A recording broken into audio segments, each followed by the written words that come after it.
tak punya orang banyak, tak punya adik kawan banyak. Tapi orang yang punya anggota banyak mungkin tidaklah begitu kemampuan dia.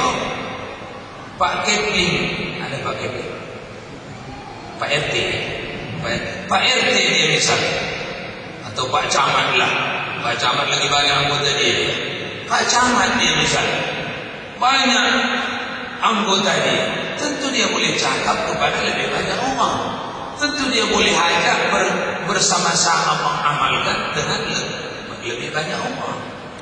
Jadi macam mana cara mengamalkannya? Begitu tadi soalan, tergantung kepada kondisi dan keadaan kita masing-masing. Namun kita lakukan ikhtiar untuk mengamalkan. Baik, terima kasih. Cik, tak ada. Bagi.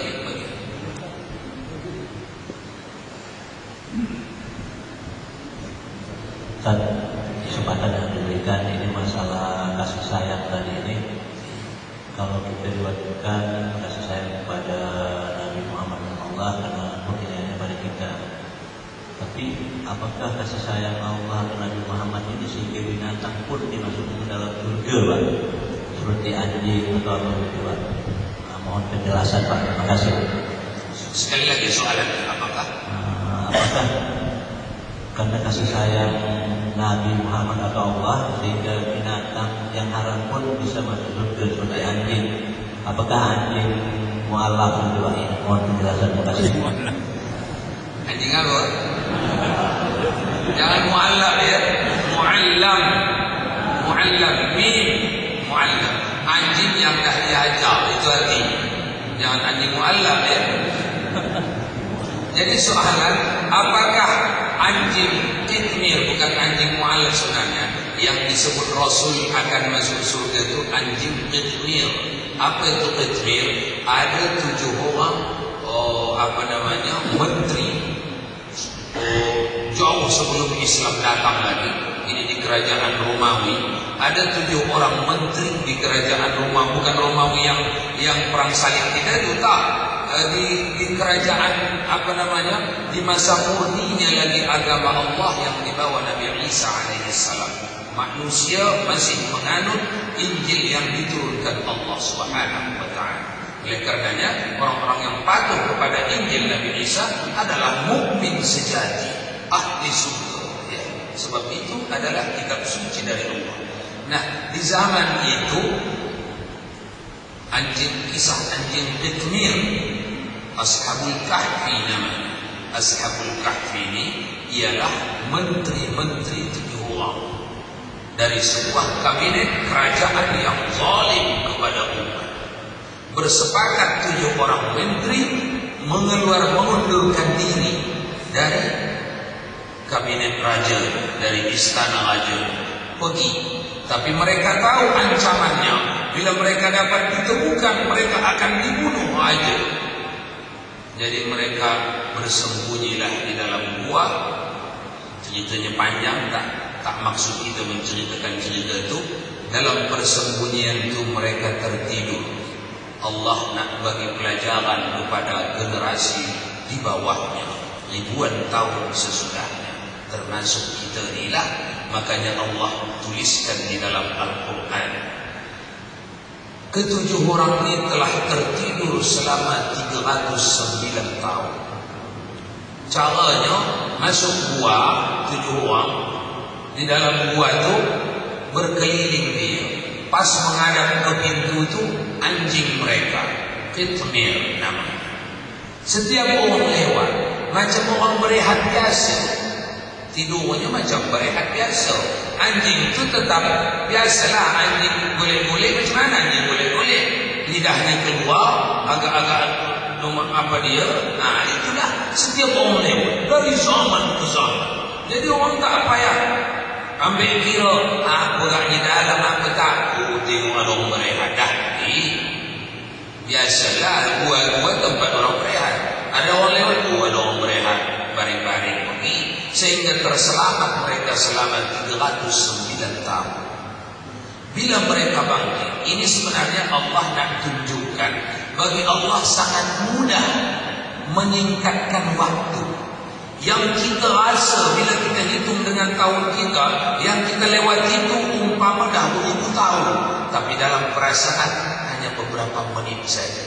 Hal ini selalu akan terjadi. Bahkan kepada penduduk calon ahli surga kata Allah, selama penantian mereka di dalam kuburnya, walaupun mereka harus menunggu beribu-ribu tahun, mereka tidak lebih merasa, tidak lebih sepanjang setengah malam. Macam tidur setengah malam. Macam itulah dari masuknya ke kuburan sampai kepada hari kebangkitannya di hari kiamat. Itu dirasakan calon-calon penghuni surga. Jadi tak tersiksa mereka di dalam kubur walau menunggu beribu tahun. Macam itu juga pada Ashabul Kahfi. Allah nak tunjukkan kepada umat Muhammad sallallahu alaihi wasallam satu kisah tauladan, maka ditidurkan orang ini 309 tahun. Pas tidur 309 tahun, terbangun mereka dengan anjing-anjingnya. Ketujuh menteri tadi terbangun, rasa perut lapar. Lapar kita ni, lapar juga, iya lapar juga. Iya lapar juga. Pergi seorang beli apa dah? Beli roti. Pergi beli roti di kedai. Begitu keluar duit daripada poket, tengok ini duit 300 tahun yang lewat ni. Ke mana awak dapat ni? Tak 300. Kita berehat kejap dalam gua. Kita tidur kejap, bukan 300. Gila awak ni 300. 300 tahun lalu ini duit. Bertengkar mereka. Kemudian datang seorang kawan, pemimpin daripada mereka bertujuh. Tak payah bertengkar, bagi je lah. Kami dah lapar, bagilah, sedekahilah kami pun dah lapar. Bagi. Tinggalkan begitu, laku tak laku tinggalkan je lah. Pergi makan roti. Disampaikan duit itu kepada raja yang berkuasa di zaman itu. Ini duit kerajaan ini dan ini ada di tahun sekian, 309 tahun yang lalu. Isyarat penting ketika Allah menceritakan kepada kita umat Muhammad sallallahu alaihi wasallam agar kita lebih mudah memahami barzakhiyah, hayatul barzakhiyah, hayatul syahadah, hidup kita di dunia, hayatul barzakhiyah, hidup kita di kuburan.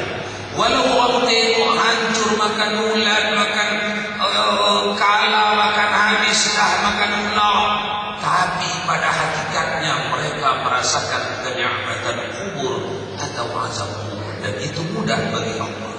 Ketika Allah beritakan nanti kita akan bangkit daripada kuburan kita, semua orang bangun dari kuburnya dihalau kepada mahsyar, kita tak susah mengimankannya, sebab yang ini saja pun mudah.